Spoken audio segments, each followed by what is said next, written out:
The best financial advice you'll ever hear. If you don't learn to control your money will eventually control you. There is financial advice that sounds impressive. And then there is financial advice that can actually change your life.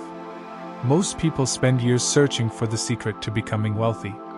They look for the perfect investment, the perfect business, the perfect cryptocurrency, the perfect stock, the perfect opportunity.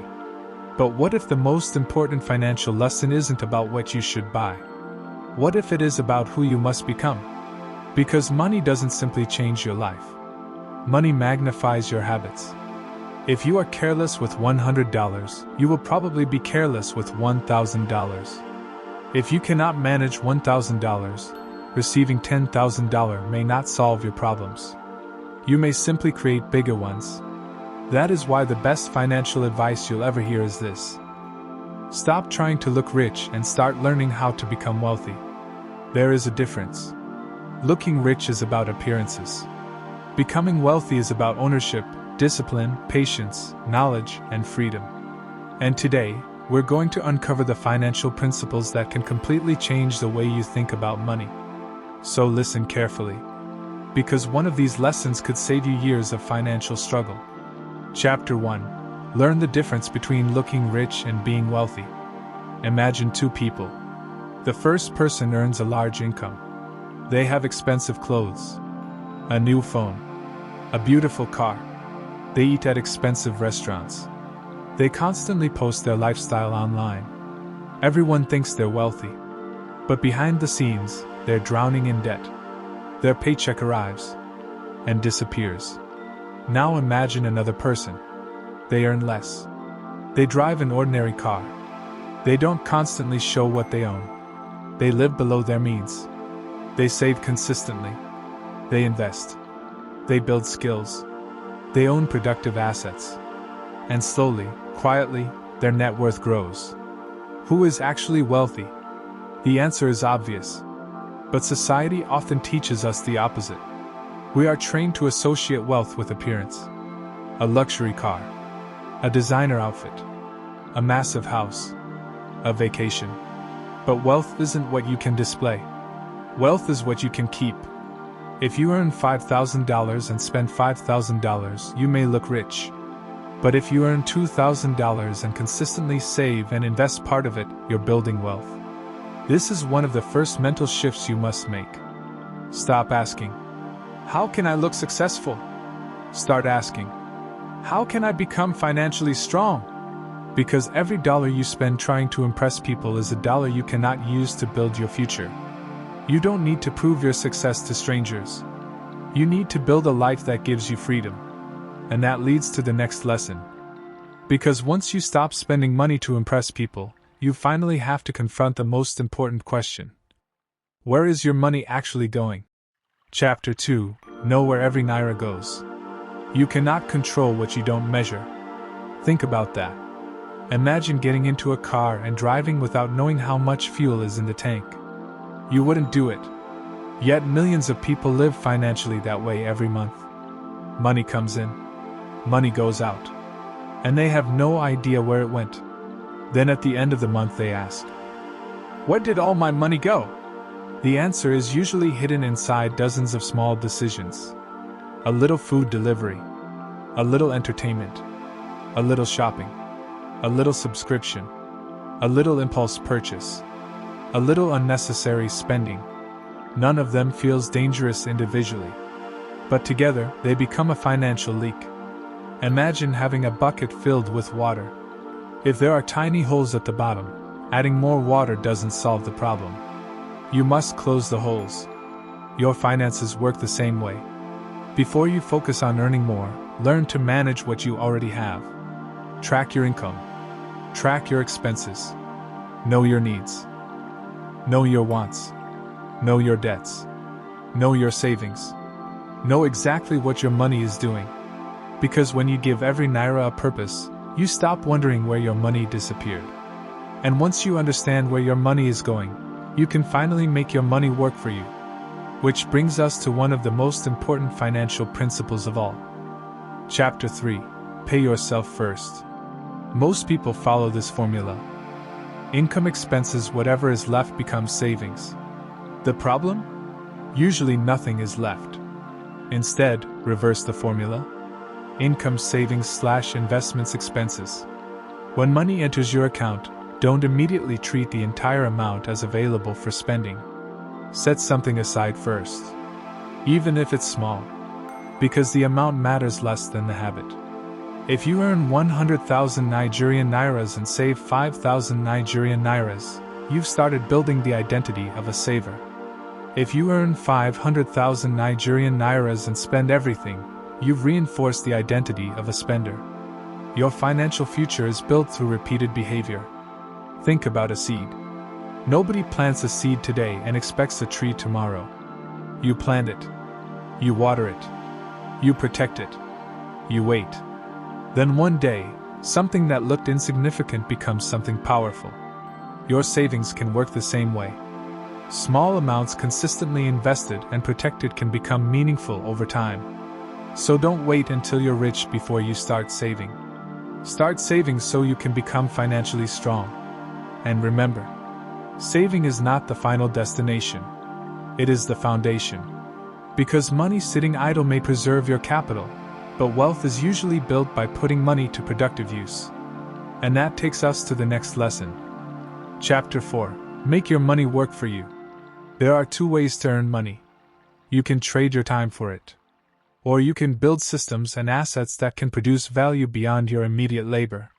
When you work a job, you exchange hours for income. That's important. But if all your income depends entirely on your physical presence and working hours, there is a limit. You only have so many hours in a day. That is why financially intelligent people eventually think beyond income. They ask, how can I make my money productive? That could involve investing, building a business, developing valuable intellectual property, or owning productive assets, depending on your circumstances, knowledge, and risk tolerance. The principle is simple. Don't let every naira you earn disappear into consumption. Some of it should help build your future. Imagine two people receive the same amount of money. Person A spends everything. Person B uses part of the money to acquire something that can potentially generate future value. After 1 year, their lives may look similar. After 10 years, they could look completely different. That is the power of compounding. Not magic. Not luck. Consistency. Time. Discipline. But there's something else you need to understand. Because investing without knowledge can turn into gambling. And that's why the next lesson may be even more important. Chapter 5. Invest in yourself before you invest your money. Before you invest thousands of dollars, invest in your mind. Learn. Study. Develop skills. Understand risk. Understand basic financial principles. Learn how businesses work. Learn how investments work. Learn how debt works. Learn how taxes affect your income. Learn how emotions influence financial decisions.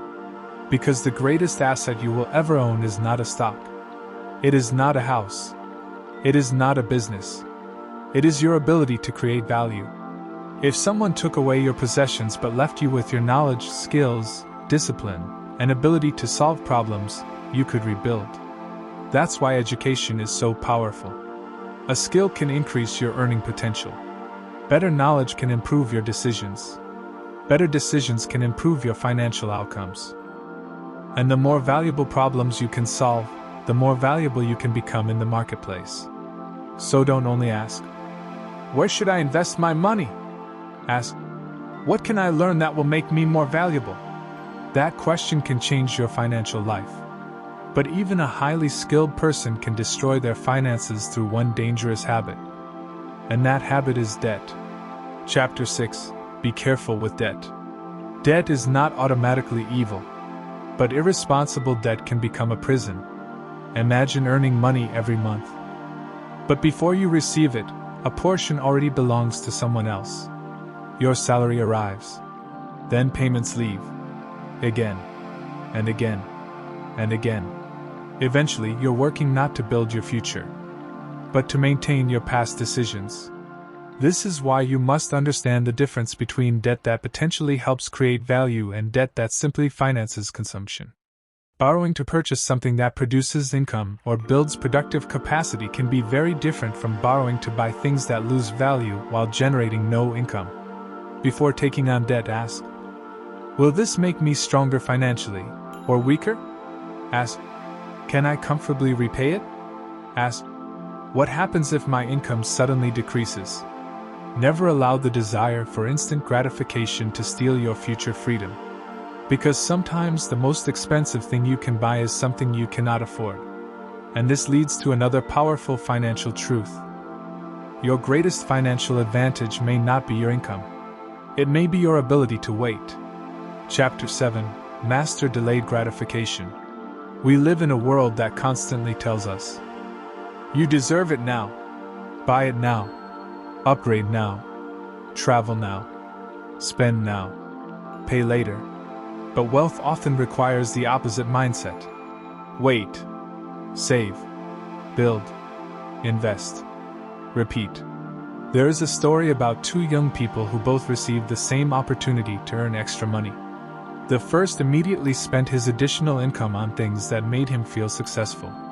The second continued living almost exactly as before. His friends wondered, why aren't you enjoying your money? He smiled and said, I'm enjoying the future I'm building. Years later, the first person had memories of what he bought. The second had assets, skills, savings, and options. The difference wasn't intelligence. It was delayed gratification.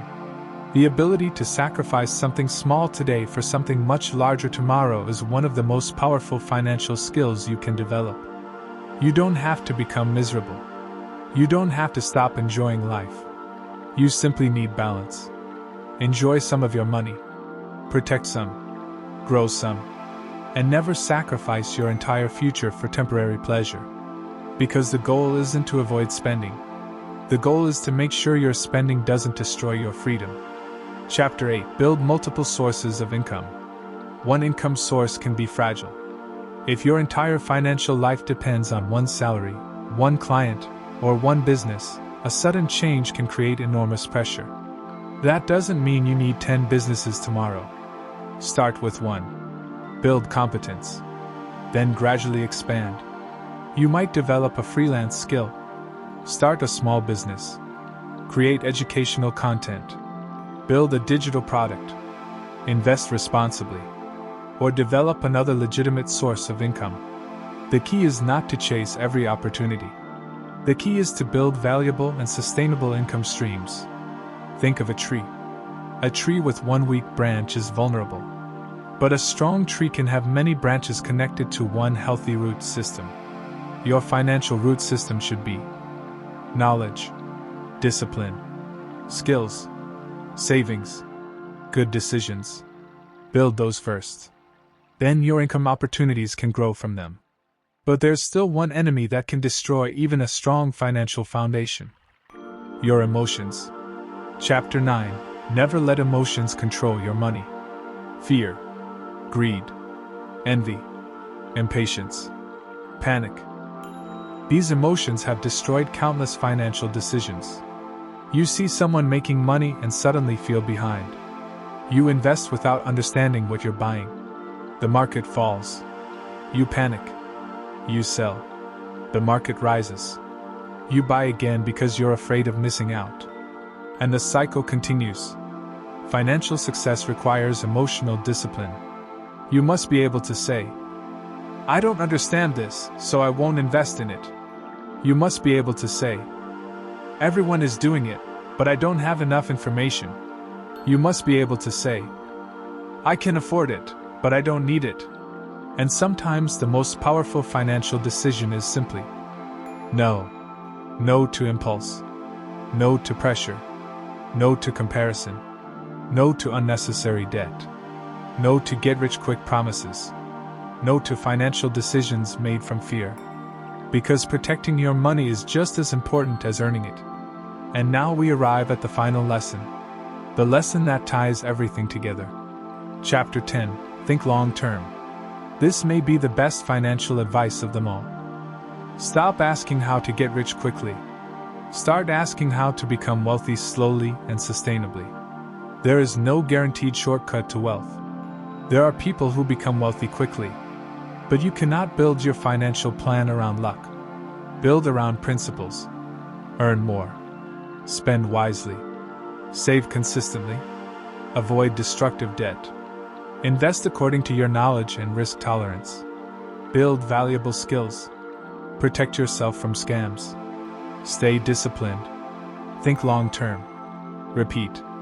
Imagine what happens if you follow these principles for 10 years. Not 10 days. Not 10 weeks. 10 years. Your knowledge can grow. Your skills can grow. Your income can grow. Your savings can grow. Your investments can potentially compound. Your network can grow. Your confidence can grow. And most importantly, your choices can grow. Because true wealth isn't simply about owning expensive things. True wealth is having options. The option to leave a bad situation. The option to help your family. The option to pursue meaningful work. The option to handle an emergency without collapsing financially. The option to say no. The option to live according to your values rather than constantly being controlled by money. That is the real goal. Not looking rich. Not impressing strangers. Not proving anything. Freedom. Final message. So if you remember nothing else from this video, remember these words. Spend less than you earn. Save before you spend. Invest in your knowledge. Build valuable skills. Be careful with debt. Make your money productive. Control your emotions. Avoid get-rich-quick thinking. Think long-term. And most importantly, become the kind of person who can handle wealth before you receive it. Because money doesn't automatically make you disciplined. Money doesn't automatically make you wise. Money doesn't automatically make you free. You must learn how to manage it. You must learn how to grow it. You must learn how to protect it. And you must learn when enough is enough. One day, you may look back and realize that becoming wealthy didn't begin when you earned your first million. It began when you changed the way you thought about your first naira. It began when you stopped asking, "What can I buy?" and started asking, "What can I build?" It began when you stopped trying to impress people and started investing in your future. It began when you understood that every financial decision is a vote for the person you are becoming. So make better decisions. Start small. Stay consistent.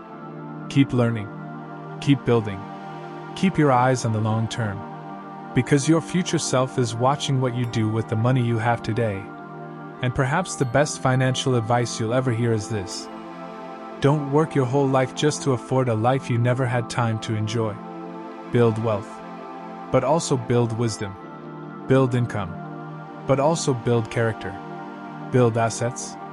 But also build relationships. Build your future. Because the ultimate goal isn't simply to have more money. The ultimate goal is to have more freedom, more choices, more peace, and more control over the direction of your life. This is your financial journey. And it starts with one decision. Make your next financial decision better than your last one. Thank you for watching Psychology of Success. If this video brought you value, subscribe, like, and share it with someone who is committed to growth. Remember, success is not something you find, it's something you build, one decision at a time. Because the future belongs to those who take action today. Master your mind. Transform your life. I'll see you in the next lesson. 5 money rules that will change your life and create financial freedom. Introduction. The money rules nobody taught you. What if financial freedom isn't as complicated as you've been told? What if becoming financially free isn't about earning millions overnight? What if it begins with 5 simple rules that most people know, but very few people actually live by? Because here's the uncomfortable truth. You can earn more money and still be broke. You can get a promotion and still have no savings.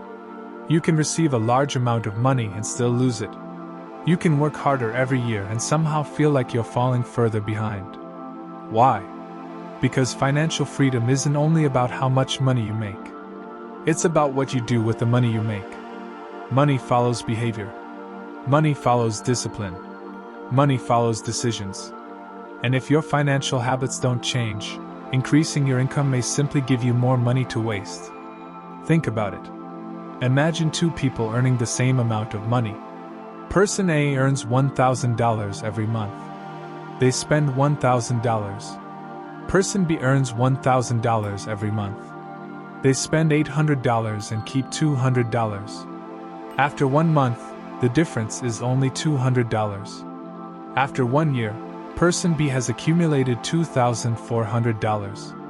After several years, that small difference can become an emergency fund, an investment, a business opportunity, or the foundation of financial independence. The difference wasn't income. The difference was behavior. And that's why today we're going to talk about 5 money rules that can completely change the way you think about wealth. These aren't get-rich-quick tricks. They aren't magic. They aren't promises that you'll become a millionaire tomorrow. They're principles. And principles become powerful when you practice them consistently. So as you listen, don't just ask yourself, how can I make more money? Ask yourself, what do I need to change about the way I handle the money I already have? Because your financial future isn't created someday. It's being created by the decisions you're making today. Welcome back to Psychology of Success. If you're ready to master your mind, transform your relationship with money, and build a future where money works for you instead of controlling you, stay until the end. Because rule number 5 may completely change the way you see financial freedom. Let's begin. Rule 1. Pay yourself first. The first rule is simple. Pay yourself first. Most people receive money and immediately begin paying everyone else. Rent, food, bills, subscriptions, transportation, entertainment, shopping, friends, family, and then, at the very end, they look at what's left and say, I'll save whatever remains. But here's the problem. Usually, nothing remains. And this creates a dangerous cycle. You earn. You spend.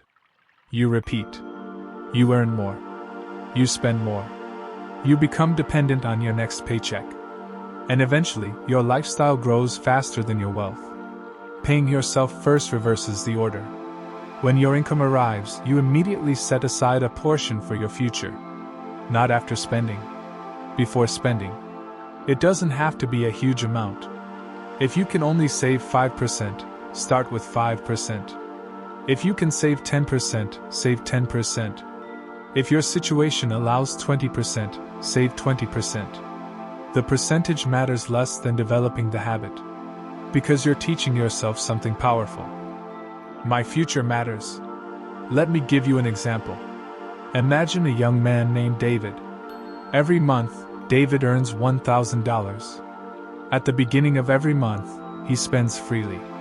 He orders food, buys clothes, pays for entertainment, upgrades his phone, helps friends.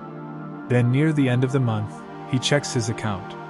$17. He tells himself, next month I'll save. But next month comes. And the same thing happens. Now imagine David changes one thing. The moment his $1,000 arrives, he automatically moves $100 into a separate savings or investment account. Now he has $900 available. At first, it feels uncomfortable. But something interesting happens. David begins adjusting. He becomes more conscious of his spending. He asks, do I really need this? Can I find a cheaper option? Can I wait? And slowly, something changes. He's no longer spending first and hoping for the future. He's building the future first. After 1 year, that simple habit has created $1,200 before considering any investment growth. After several years, the habit becomes even more powerful. But there's something deeper happening. David isn't just accumulating money. He's accumulating self-control. And self-control is one of the foundations of wealth. You don't become financially free when you suddenly have lots of money. You begin becoming financially free when you stop allowing every naira, dollar, or pound that enters your hands to immediately leave them. Your first financial responsibility is not to impress the world. It's to protect your future. So ask yourself, when money enters my hands, who gets paid first? My future? Or everyone else? Because every time you pay yourself first, you're sending a message to your future self. I haven't forgotten about you. Reflection. Close your eyes for a moment. Imagine yourself 5 years from now. That future version of you is looking backward. They know every financial decision you're making today. They know every unnecessary purchase, every opportunity you ignored, every amount you saved, every amount you invested, every time you chose discipline over impulse. Now imagine that future version of you saying, "Thank you. Thank you for saving. Thank you for learning. Thank you for resisting unnecessary spending. Thank you for thinking beyond today." That future is being built right now, one decision at a time. So beginning today, you don't ask, "How much can I spend?" Ask, "How much can I keep?" And that brings us to rule number 2. Rule 2, live below your means. The second rule is, live below your means. This rule sounds simple, but it is one of the hardest rules to follow in a world designed to make you spend. Everywhere you look, someone is telling you, buy this, upgrade that, you deserve this. You need the newest version. You need the expensive lifestyle. You need to look successful. And social media makes this even worse. You see people displaying cars, houses, vacations, designer clothes, restaurants, luxury watches. And suddenly your ordinary life feels inadequate. But here's something most people don't realize. You are often looking at someone's spending, not their wealth. A person can drive a luxury car and be drowning in debt. Another person can drive an ordinary car and have hundreds of thousands invested. One looks rich. The other is rich. They're not necessarily the same person. Financial freedom requires you to stop confusing appearance with wealth. Imagine 2 neighbors. John earns $5,000 per month. He spends $5,000. His apartment is expensive. His car is expensive. His clothes are expensive. His lifestyle looks impressive. But he has almost nothing saved. His neighbor Michael earns $4,000. He lives in a modest apartment, drives an older vehicle, doesn't upgrade his phone every year, and consistently saves and invests part of his income. Who is actually in a stronger financial position? The answer isn't obvious from the outside. But look deeper. John needs his next paycheck. Michael is building assets. John is protecting an image. Michael is building freedom. That's the difference. Living below your means doesn't mean living miserably. It means creating a gap between what you earn and what you spend. That gap is where wealth begins. If you earn $100 and spend $100, you're running on a financial treadmill. If you earn $100 and spend $80, you have created room. That room can become savings. That savings can become investments. Those investments can eventually produce income. And that income can create even more freedom. The goal isn't to deprive yourself forever. The goal is to control your lifestyle long enough to build something that eventually gives you more choices. There is a powerful question you should ask before spending money. Will this purchase improve my life, or simply improve how other people see me? That question can save you a tremendous amount of money. Because sometimes we don't buy things because we need them. We buy them because we want validation. We want people to notice. We want to feel successful. We want to prove something. But financial freedom requires you to stop performing wealth and start building wealth. You don't need everyone to know you're becoming financially successful. You need your bank account, investments, skills, and assets to know. Let them grow quietly. Let your discipline become invisible. Let your results become undeniable. The freedom gap. Here's an idea you should remember. The difference between your income and your expenses is your freedom gap. The larger the gap, the more options you have. If you make $1,000 and spend $990, your freedom gap is tiny. If you make $1,000 and spend $700, your freedom gap is much larger. You can use that difference to build your future. So don't only focus on increasing income. Focus on increasing the gap. Earn more. Spend intentionally. Save the difference. Invest wisely. Repeat. And eventually, your money begins working for you. Now we move to rule number 3. And this one is where many people make their biggest mistake. Rule 3. Stop buying things that take money from your future. Rule number 3. Stop confusing wants with wealth-building assets. This is where financial freedom becomes a game of understanding opportunity cost. Every time you spend money, you're not just losing the money. You're also giving up what that money could have become. Imagine you have $1,000. You can spend it on something that gives you temporary pleasure. Or you can use it to develop a skill. Start a small business. Build an emergency fund. Buy productive assets. Invest for the long term. The decision isn't simply, do I want this? The deeper question is, what am I giving up by buying this? This is called opportunity cost. Suppose someone spends $200 every month on unnecessary purchases. That's $2,400 per year. But the real cost may be greater because that money could have been saved or invested. And over many years, the difference can become significant. This is why wealthy thinking is different. Poor financial thinking asks, can I afford the payment? Wealth-building thinking asks, does this purchase move me closer to freedom? Those are completely different questions. Consider a young woman named Sarah. Sarah gets a raise. Instead of allowing the entire raise to disappear into lifestyle inflation, she decides, half of every raise I receive will go toward my future. Her income increases. Her lifestyle improves slightly.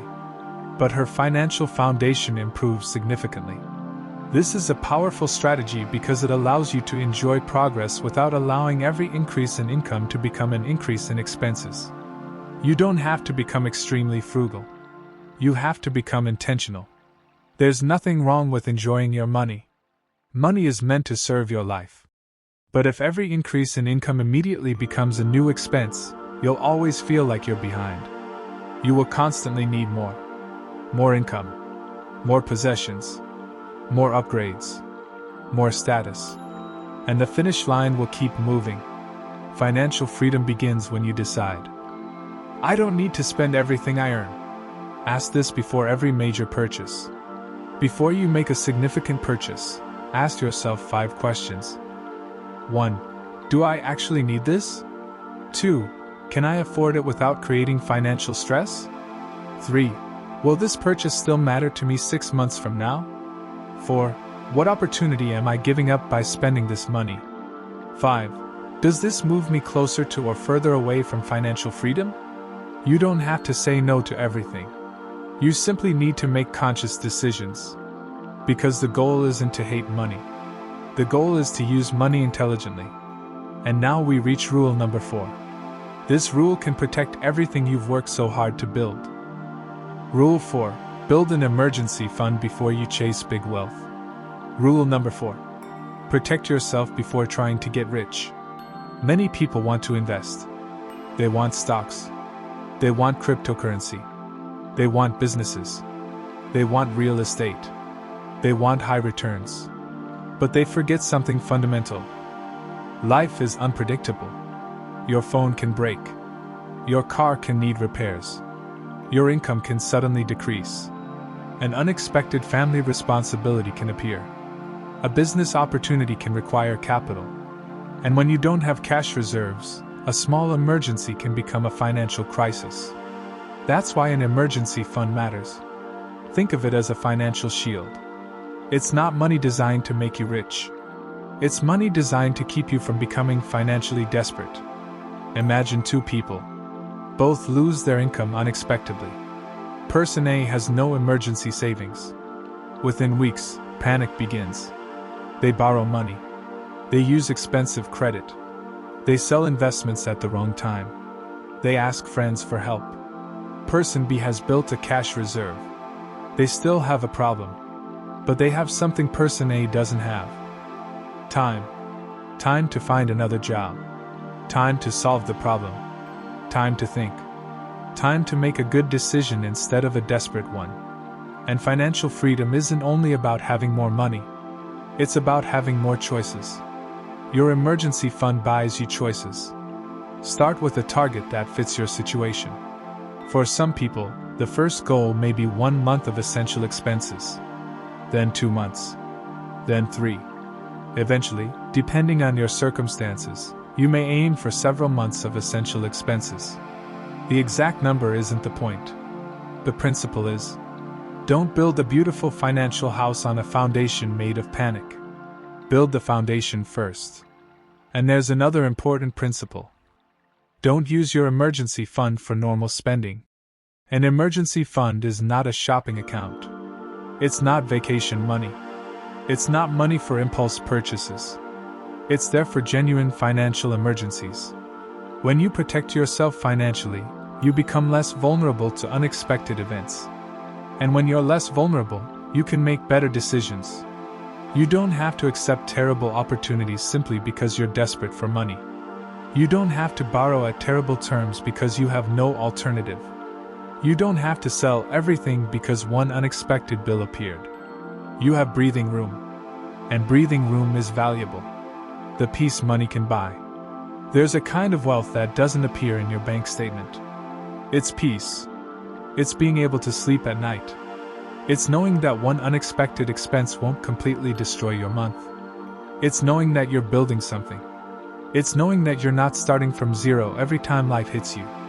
That is financial progress. Don't underestimate it. Now you've learned how to pay yourself first. You've learned to live below your means. You've learned to protect your future from unnecessary spending. You've learned to build financial protection. But there's one final rule. And this rule is what transforms saving money into wealth building. Rule 5. Make your money work for you. The 5th rule. Don't let your money sit still forever. Learn to make it productive. Saving is important. But saving alone may not be enough to create long-term wealth. Why? Because inflation can reduce the purchasing power of money over time. And this is where investing and asset ownership become important. Think about the difference between storing money and putting money to work. If you put money under your mattress, it doesn't produce anything. If you keep every naira in a place that earns nothing, your money isn't growing. But when money is invested in productive assets, it has the potential to grow over time. Now, investing does not mean gambling. This distinction is critical. Investing requires understanding. It requires patience. It requires risk management. It requires research. And it requires accepting that returns are never guaranteed. You should never invest money you cannot afford to lose without understanding the risks involved. But the bigger principle is this. Your goal should eventually be to own things that can produce value without requiring you to trade every hour of your life for money. A business can produce income. An investment portfolio can potentially grow. Intellectual property can generate royalties. Skills can increase your earning power. A productive asset can create value. This is the transition from simply earning money to building wealth. Let's imagine 2 workers. Both earn $2,000 per month. Worker A spends everything. Worker B saves and invests consistently. 10 years later, their lives may look completely different. Worker A has received a large amount of income, but much of it passed through their hands. Worker B has gradually accumulated assets. The difference wasn't one magical investment. It was consistency. This is why compounding is so powerful. Small amounts can become meaningful when given enough time and consistency. But here's the secret most people miss. Compounding doesn't only apply to money. It applies to habits. Knowledge compounds. Skills compound. Relationships compound. Discipline compounds. And unfortunately, bad habits compound too. One unnecessary purchase doesn't destroy your future. One lazy day doesn't destroy your future. One missed opportunity doesn't destroy your future. But repeated behavior can.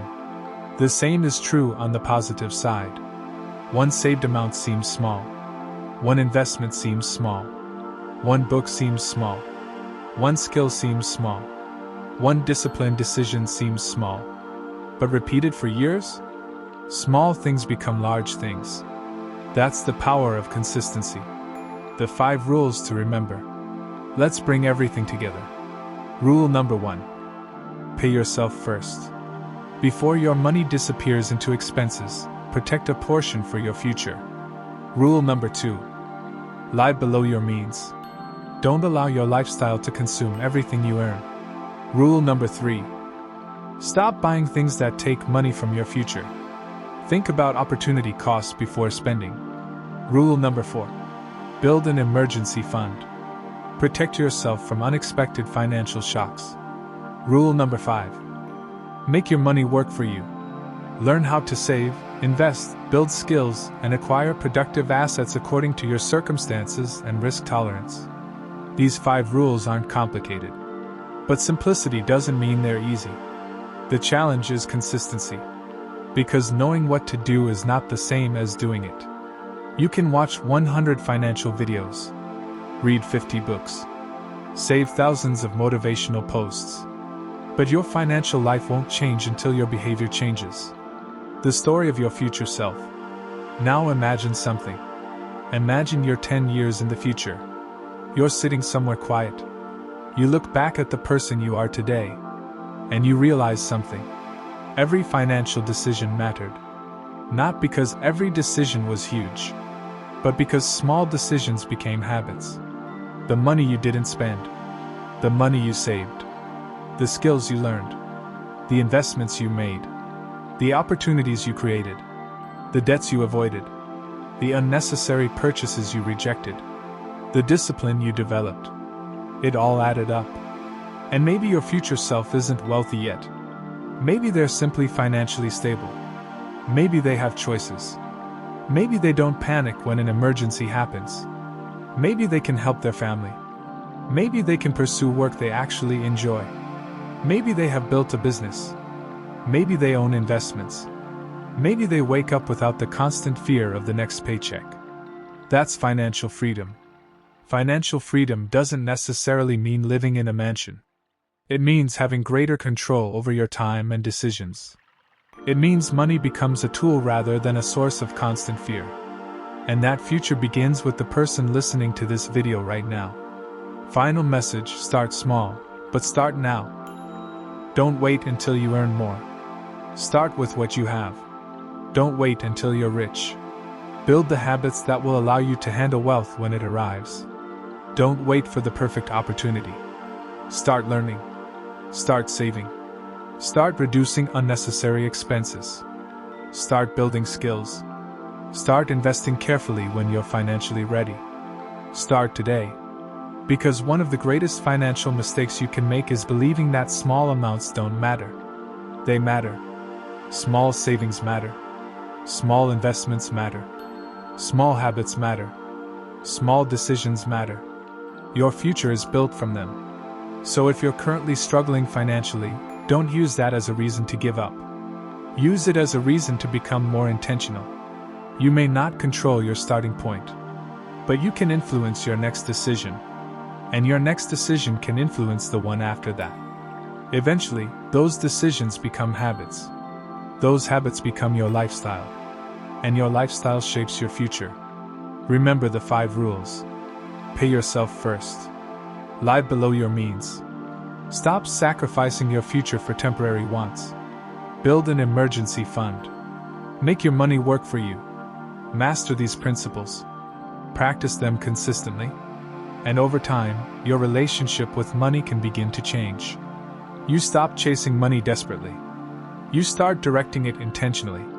You stop asking, "Why am I always broke?" and start asking, "How can I make this money serve my future?" That is a different mindset. And sometimes, a different mindset is where a different life begins. This is not about becoming rich overnight. It's about becoming financially stronger every day. One decision, one habit, one sacrifice, one lesson, one step at a time. Your financial future is watching what you do today.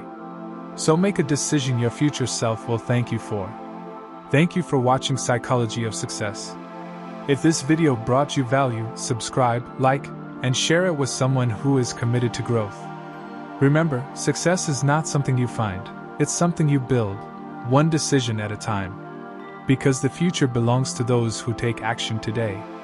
Master your mind. Transform your life. I'll see you in the next lesson.